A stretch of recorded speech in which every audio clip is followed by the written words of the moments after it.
Markets are down? You sure about that? All right, so I'm going to read you my blog that I just posted this morning. I sent an email to subscribers on my email list, which you can get if you just follow this video down below. The very first link will say subscribe to my email.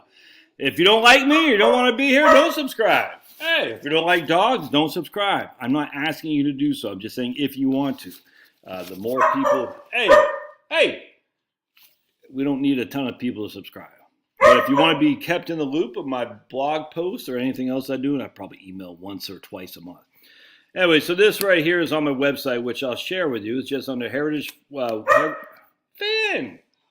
Heritage Wealth. So if you go to Heritage Wealth Planning, it's the same old site for 5 years. Okay, hold on a second. We're gonna go in the other. We'll go outside here when it's cold. Sit with my baby Case because he's fussing and fighting and carrying on for some reason. A little bit chilly out here, but we will sit out here nonetheless. All right. Is that okay with you, Finney? All right. Burr. Chilly out here, everybody. Burr. All right. All right. So here's Heritage Wealth Planning. You'll see me. One of these days I'll update it at some point. My man Dave Simon up there at, up in Bethlehem, PA? I forgot. I think it's Bethlehem. Where is he in? I can't remember. Anyway, so what you do, just go to Heritage Wealth Planning, and then you scroll on down, and you'll see the blog post. So I read a blog, like once every 2 weeks. This is from Denise. Bear market got you down. Here's from me, the number one IRA mistake. October 14th, October 30th, November 13th. So basically once every 2 weeks. Right now I got a lady working on a reverse mortgage blog, which I'm looking forward to reading and posting. Anyway, so let's... Markets are down. You sure about that? I want to go into this one right here. All right, and hopefully you'll see an advertisement. Yeah, sweet. You'll see an advertisement up there because I get that free Google AdSense. All right, so I posted this video yesterday where I was pondering the idea of selling all my investments and just paying down all my debt. Unfortunately, not all my debt, my friends, because even net of taxes and penalty, I don't have enough to pay off this monstrosity of a mortgage. Some of you had asked, and rightly so, should I just go ahead and downsize my house? Nah, because I still got 2 kids here, and I still got 2 kids that will come back for Thanksgiving and Christmas and all that, spring and summer breaks. Not downsize until all the kids are out of the house. In fact, there's no place to downsize to in this area. There isn't any. It's crazy. You could buy a townhouse in Alpharetta for less, $200,000 more than what we bought this house for in 2012. That's how the markets have gone up. So we haven't even doubled the price. This house hasn't even doubled in the 10 years we've been here. So a lot of people think, oh my goodness, you can downsize. I mean, not downsize and stay in this area. It wouldn't make any sense because we'd actually be having a smaller house for more cost. And why do that? I don't want to do that. Hey, but it's good observation. That's something we will do once the kids are out of the house, and then we'll downsize to another area. That's for sure. All right. Either way, but that's not the point. I want you guys to understand the point. Now, I haven't committed to doing this yet, and I just kind of spitballing. I don't know if I'm gonna.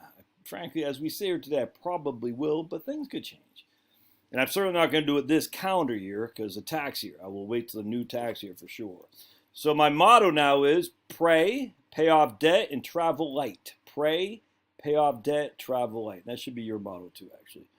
And again, for my reasoning on that, you can see my video. But anyway, I have been getting a lot of emails, my friends, and comments. The markets are down. You sure you really want to do that? And I say the markets are not down. Not by any stretch. Case in point, Wellington, total stock market, and Wellesley fund. Wellington is here, total stock, Wellesley. This is just from Portfolio Visualizer. Each single one is above where they were in 2020. Even with this year's massive decline, we're still looking at it. We put $100,000 in, Wellington's at 109, 110 basically. $100,000 in, total stock's at 123. We put $100,000 in, Wellesley's at 103. That's with the massive declines in bonds and the bear market we're in right now in stocks. All right, the following is from January 2021 through October 2022. Wellington and Wellesley are down, but not by 5. Wellington is down by less than 1%. Wellesley is down by less than 5%, but we'll just say 5%. And here's so far year to date as at the end of October. Wellington, I can't see what that says. Does that say 83,000? I think so. So they're all down by over 10%, but less than 20%. All right, so I mean, it's a bear market for sure. But let's go back to the 10. And don't forget, I just want to say something here too, by the way, is I think I had written it here. I don't see it. Hold on a second. I did write off. This is with the worst bond markets we've ever had, ever. We've never had bond markets ever this bad. And yet this is the best we got. Or I should say the worst we got, however you want to look at it. It's nuts to me. This is the worst bond market we've ever seen. It's not going to go this further south. It's just not. That's one of the reasons I'm hesitant to sell, because I just see the bond market taking off like a bat out of hell. I could absolutely be wrong. I don't know. But again, that's not the point. The point is, if you look at the last 10 years, $100,000 invested right there. Look at that. Right there. That's total stock index. That's at about 375. That's Wellington. That's at about 250. That's Wellesley. That's at about 180. Definitely not down. They're right here. Definitely not down, even though the bond market has had its literal worst performance ever in 2022. Ever. Did you hear me? The worst bond market ever. Are you really down? No. The markets have grown significantly for years, decades even. But the past growth doesn't mean it'll continue. Maybe I'm like a child raised during the Depression who didn't squander anything even when times got good. My grandparents come to mind. I was 10 years old when Grampy took me and Ben, my brother, to a San Francisco Giants game. They had Johnny LeMaster, the second baseman for the Giants, was signing autographs before the game. I got a picture of me in my Oakland A's hat and a picture of my brother in a San Francisco Giants hat getting ready to get a signed baseball from Johnny LeMaster. We were going to get hot dogs, popcorn, soda, cotton candy, everything that you get at baseball games. Oh, no. As the game wore on, my granddad, a game wore on, my anticipation is somewhat frustrated. It's like, Grampy, when are we going to get this stuff? My anticipation is boiling over, wondering when we're going to get the goodies. And that's when Grampy busted out the PB&Js and sliced carrots. I'll never forget the Candlestick Park. Yeah, we're in the nosebleed seats and way high in left field in Candlestick Park. And Grampy busts out the PB&Js and sliced carrots. I'm like, these kids are having ice cream, having popcorn, and here we are, PB&Js and sliced carrots. Well, at least we'll get a soda, right? Nope. Water fountains were plentiful, and those free. God bless you, Grampy and Grampy. Grammy and Grampy did take us to Denny's once, which was pretty cool because I got to eat chocolate pancakes. But ordering orange juice? You crazy? That stuff is expensive, even in California. I was like, what, California oranges, right? California oranges, Texas cactus. And as we're wrapping up to leave from Denny's, out of the corner of my eye, I caught Grammy stuffing, bless you, Big Bear, stuffing leftover biscuits and those small grape jelly things into her purse. And she winked at me as I looked at and implied, can't let this stuff go to waste now, can you, Josh? By the way, just an aside note, my grandma, this after Grampy died, we're sitting around a dinner table in New Jersey at my uncle's house in New Jersey, and Grampy spent the Grammy. This is like well after the second. Maybe Grampy is still alive. Actually, now I think about it, I think Grampy was. I think this might be the '90s. I can't remember. But Grammy's like, we're like, "What's up, Grammy?" She goes, "I smell Saddam Hussein." I love her. She was crazy, but I loved her. Just like my mom, crazy as a loon, but I love her to death. Just, oh, Grammy. She was nuts, man. It was just in a wonderful way that only a grandma or mom could be. Now, remember, my granddad retired as a captain in the Navy. In fact, he was a test pilot in the same unit as John Glenn. Side notes, his three older brothers are also aviators in the Navy. His brother Richard actually took out the Japanese cruiser Chikuma. And I posted an interview right here. Here's my Grampy's brother, older brother, Richard Deichmann. And you can hear him talking about that. It's fantastic, fantastic. Let me just go back to my... Okay. So Grampy had a Navy pension, plus he was a commercial pilot. It wasn't like they were poor, man. It was just that their childhood kind of scarred them because they grew up during the Great Depression. And their dad was German immigrants, so they're first-generation Germans. And they know what it's like to be, let's put it this way, discriminated against. Because in World War I, this is before Grampy was alive, They weren't keen on Germans, if that makes sense. And by World War II, because they all went in the military, it was a little bit different.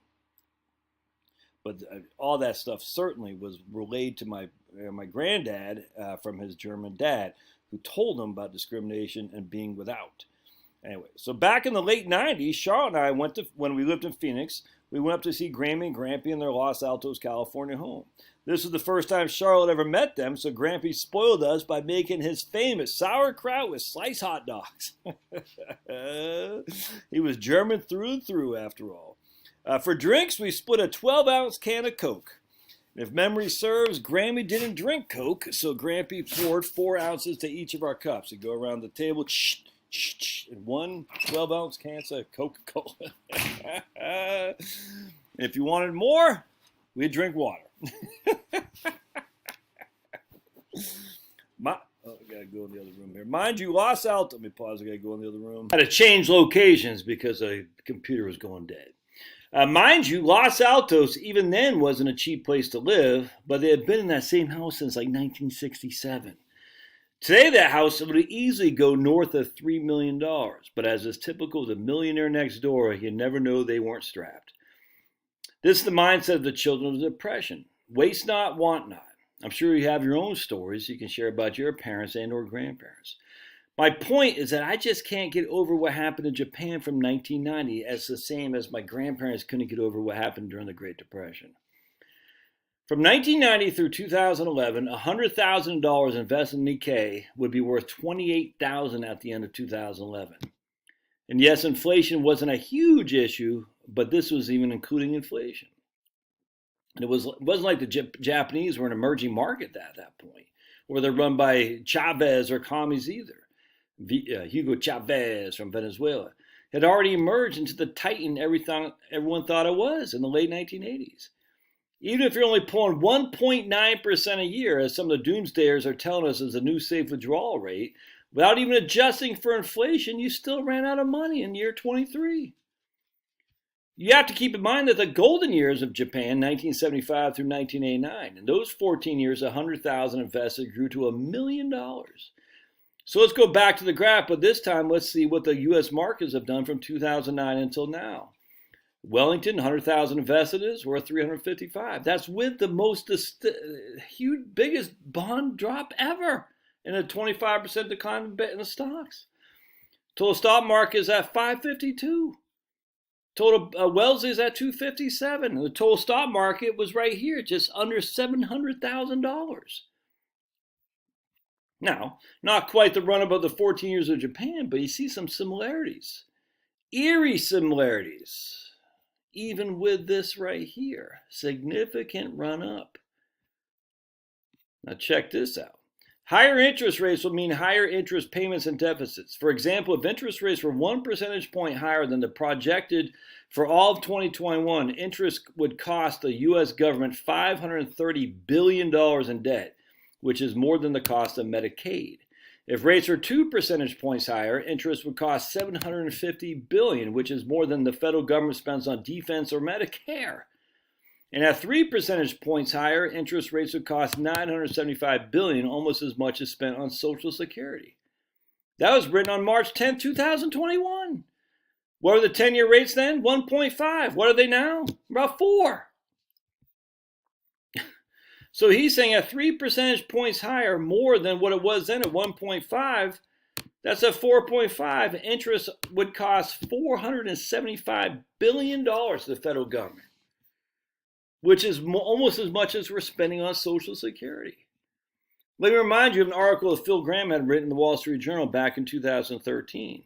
Since the World War II era, the average maturity of outstanding federal debt has been about 5 years, and the average interest cost on a 5-year Treasury note has been about 6%. At this interest rate, the expected cost of the Obama debt burden will eventually approach some $590 billion a year in perpetuity, exceeding the current annual cost of any federal program except Social Security. And that's in 2013 he had written that. You see, we don't even have to go back to the 5-year yielding 5.9 to where the interest on debt exceeds Social Security as the biggest expense the government has.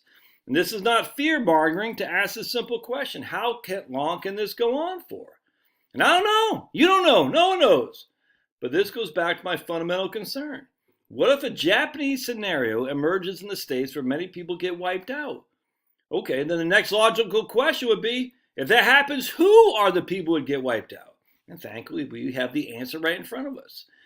Debt paved the road to ruin, so the game was to calculate what could be saved by doing without. One of the worries that the world could end was a foreclosure of a mortgage on a home. It happened only once or twice in this town which this lady was writing about up in Maine. But when neighbors read in the newspaper of a foreclosure of an old couple, as they grew pale with shock. They knew all about the illness or accident that kept the mortgage from being paid. And that's from Laura Burms of Maine Hamlet. I just want to point out, an accident or a illness kept them from paying back the mortgage, which means they had debt, they were working, and all was good until the days of work stopped and they couldn't pay back the debt. And then the foreclosure happened. And then we go from Carrie Meyer's Day on the Family Farm. Although nearly 1 million farmers across the country lost their farms to foreclosure in the early 1930s, these farmers were in the minority. Most farmers, typo, carried only light debts or none at all and had little fear of losing their livelihoods or their homes in these uncertain times. And I do make a point. Carrie Meyer was my professor at George Mason. And we email each other. Well, I email her and then she emails me back on occasion. I said, Carrie, you got to write, put more of your books out there because I've been talking it up and people are having a hard time getting it. And she said she had nothing to do with her as their publisher. So it's available now, Days on the Family Farm. So you should get it while you can, because it's just, so here it is, $25 now for a new issue, because it's just, they don't write them, they don't produce them that much anymore. You can get a Kindle for $18. You should, hardcover. And I didn't have to buy this because Carrie gave it to me with a nice note she had written to me as well. Now let's keep going, because good book, man. Big fan, long time, first time. All right, so to close this up, I have no clue what's going to happen. But I know this: debt doesn't cease to exist even if your assets do. What if your very place to live, your house, is leveraged, and leveraged, I mean just have debt on it, and suddenly you can't pay the debt because your job is no longer and your assets you previously relied on are gone? You think this is a scare tactic? Let me remind you of 2006 through 2010. I was in the financial business back then. My very income was reliant on the investments of my clients. So the markets fall off a cliff. What happens to my income? It falls off a cliff too. What happens to my debt as I had a mortgage? It falls off a cliff too? Of course not. It's still there, staring right at me. Yet now, because my income is much lower, my debt requires a larger percentage of my income to pay it back. Oh, no worries. Just sell some investments to help. Did you not hear before? Investments fell off a cliff. So sell when the S&P 500 is 57% down, and because it's an IRA, I still have to take a 10% penalty and pay tax on top of that. Oh, by the way, you can't forget how many people lost their jobs, their very income source during that time. I was fortunate I landed a stable job with USA about 6 months before the real crap hit the fan, which brings to mind what happened in 2000. The markets fell through the floor again. People at the Schwab unit, where I was working at, had just left. People at the Schwab unit where I had just left to take a job in Virginia at a bank were getting laid off left and right. At that point, I was renting, thankfully, because it's much easier. So it's much easier for us to get up and leave Phoenix to move to Virginia. We're renting a place in McClellan Boulevard in Phoenix, and then when we landed work in Virginia, we were able to move over there easily and rent another place until we found stability and bought the house we ended up living in Dayton, Virginia. I remember many people who were stuck in both 2000 and 2008, their loan to values were over 100%, meaning they're upside down. They had more debt than the house was worth. All right. You can't sell your home to move to find work if you're upside down. So thankfully, we did not have that issue. We were able to move because we're just renting. 2 times in my career, I've witnessed this with my own eyes. I'm also a student of history and know what happened in the U.S. in the 1930s and Japan in the 1990s through the aughts. Thus, I don't want to hear about the markets being down. This isn't down. This is a sneeze. It's when the flu comes where the contagion hits. And the contagion hits everywhere at the same time. And I want to be free from that contagion. No vaccine necessary. Anyway, that's a good article that I had written. Very proud of it. took part of last night, all morning to write it. So I don't write a whole lot because it's easier to just do videos. But I tell you, man, I don't know where the future is, and I'm not being negative, Nelly, or nervous. I don't know. You don't know. That's a problem with trying to time this. I mean, I absolutely. I got 4 of these guys sitting right here. That's weird. Shouldn't have 4 here. 1, 2, 3, 4. I just, the issue is the debt doesn't go away. The assets can, the income can, but the debt doesn't. And ultimately, that's what it comes down to.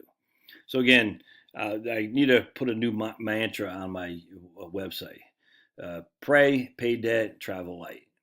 And that's I tell you, man, I don't know. I mean, what if you sold your stuff? So here's the other thing: you sold all your investments, you still need income. You know what I'm saying? What if you sold all your investments and now you lose your job? And now you have no debt, or even if you still have some debt, which I would, but you still need income. Where's that income come from? Where's that money come from?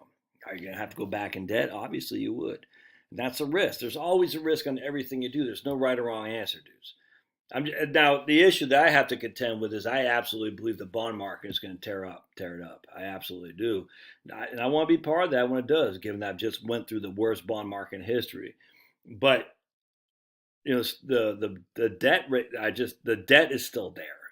You see what I'm saying? If I'm wrong, or if it takes longer for the bond market to go up, or if the bond market does go down, I literally can't see it happening. It's a scary proposition. Don't forget, if you want to sign up for my email, just click the link down below. Don't do it if you don't want to. If you don't like my politics, I don't want you here, man. It's okay. Just don't do it. I don't need you to sign up. But if you want to, by all means, do so. If you have thoughts or questions or comments, put them in the doobly-doo down below. All right, down below. We'll see you.